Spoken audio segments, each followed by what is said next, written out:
pterodactyls. Things That's that, true. you know, maybe swarms of bees, That's true, yeah. like giant bees. Oh, That giant don't. bee. The bees!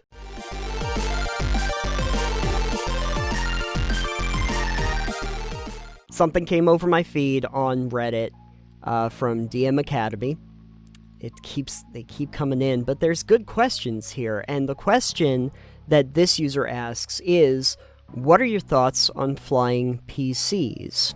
They write, hello fellow DMs, one of my PCs wants to play a character with the ability to fly. From a world building perspective, it would make sense, but I'm on the edge. What type of encounters can I put in to make him feel cool instead of just simply having access to higher places? How can I challenge the party when several challenges can just be trivialized by flying?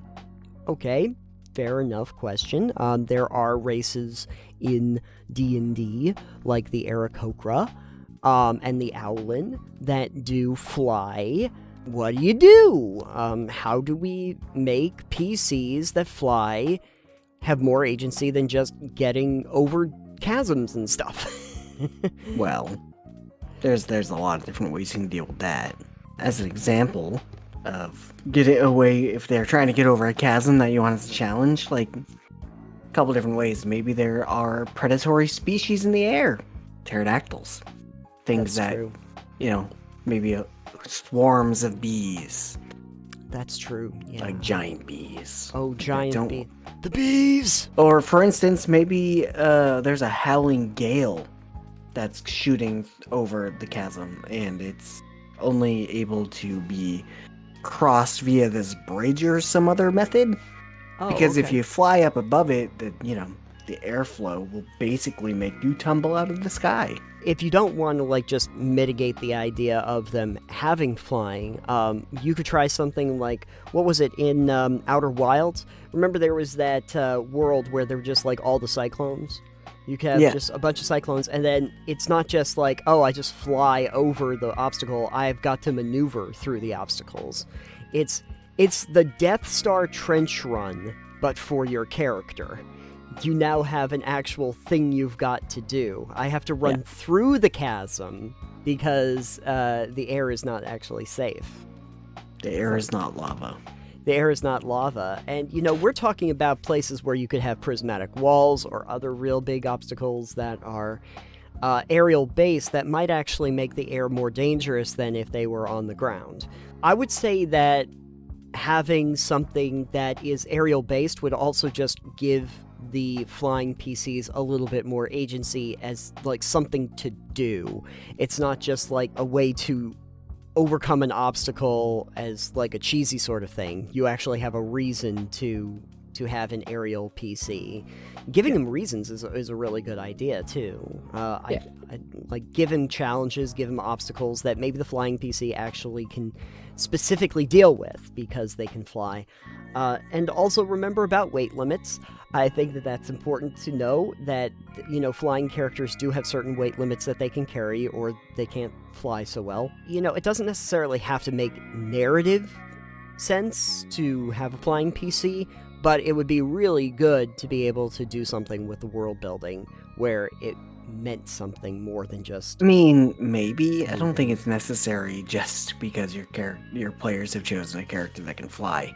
Because, as I was saying before, you don't have to have a race that can fly. You could have other abilities from either spells, magic, class abilities that can let you fly as well.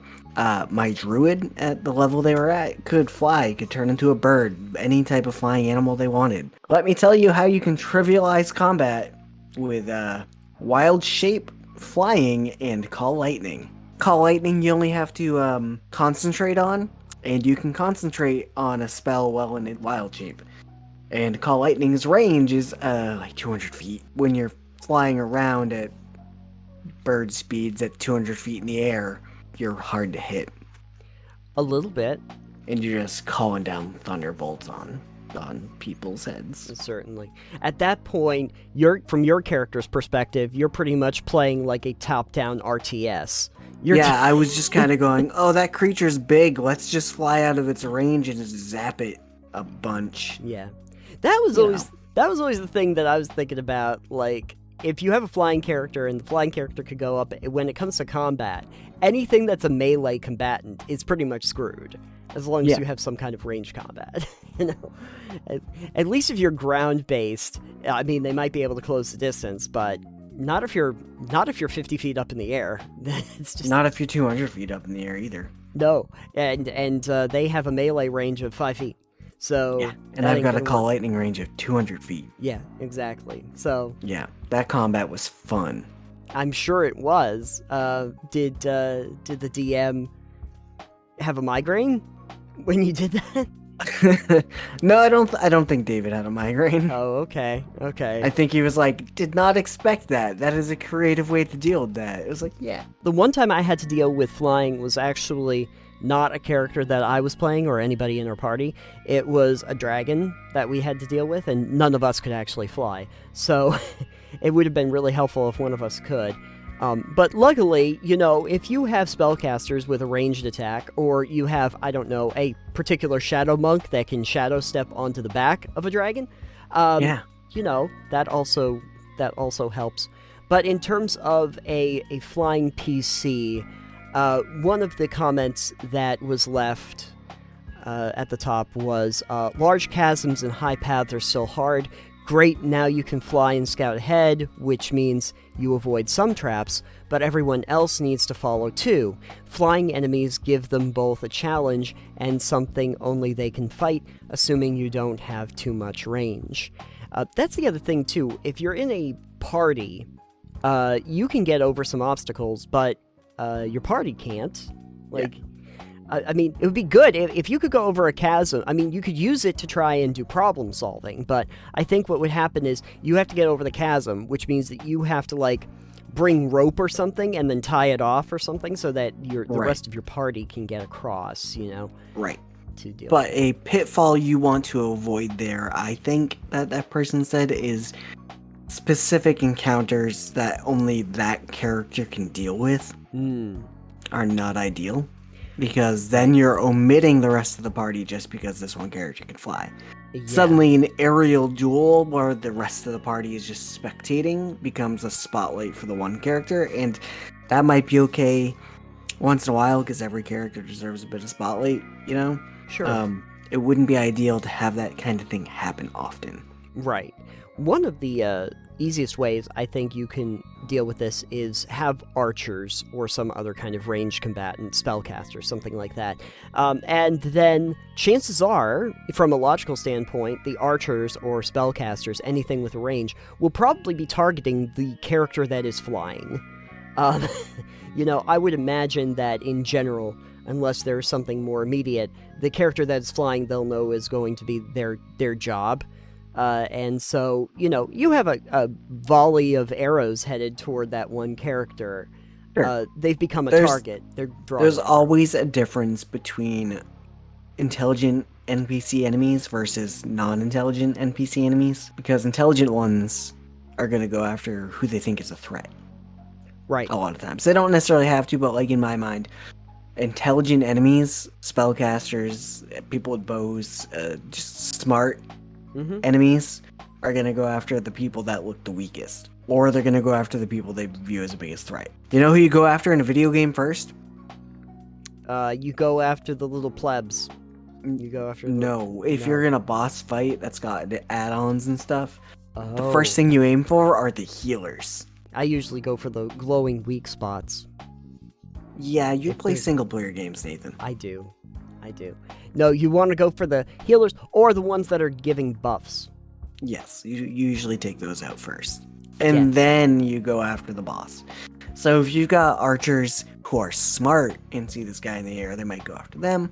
Or if they go, oh, there's a cleric that's casting Healing Word. Or something like that. Go after that guy. What if your flying character is your cleric? Just paint another target on their head. I think the other thing, too, that you want to be aware of is that if you're flying character, usually your flying speeds are a little bit better than your walking or running speeds for characters for, like, a D&D. And I would suggest that there is the possibility that your PC might end up kind of screwing themselves over because they'll rush in, Like if you're trying to storm a castle, go over the castle walls. Okay, now you're over the castle walls.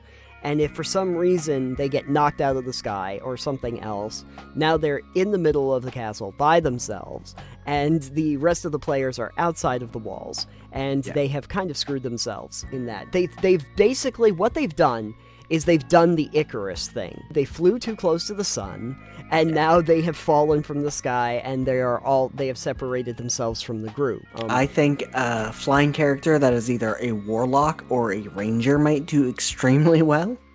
Sure. Because, a bow ranger or a warlock with Eldritch Blast, just being able to get up over obstacles and just destroy you from behind, I had an idea for a character, and she was going to be an Aarakocra, but she was a Sun Soul monk.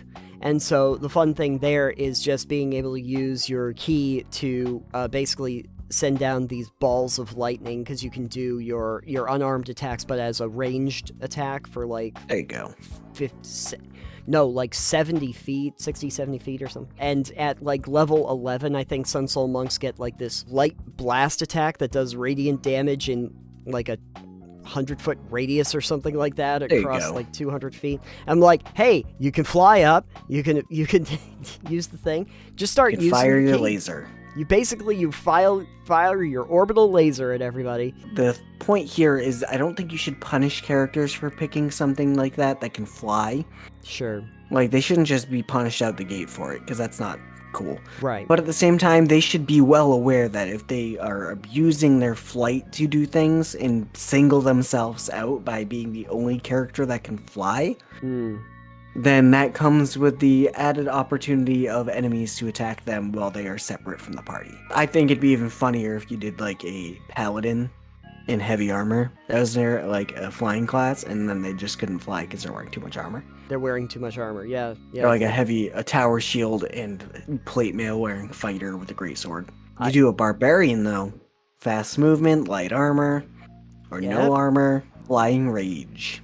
Flying rage, yeah. You can fly into rage. I don't necessarily see the problem with PCs that want to fly, but it would be good if there was more to them than, just flying around. I think that there's the possibility, too, that you can miss a lot of encounters that you would normally see when you're on the ground, different sorts of things that might be fun for characters to enjoy, like traps or puzzles that they would be able to engage with that you might actually just literally fly over if you have a flying character. So I don't know if even from their perspective that would necessarily be fun, because you might miss a lot of the fun parts.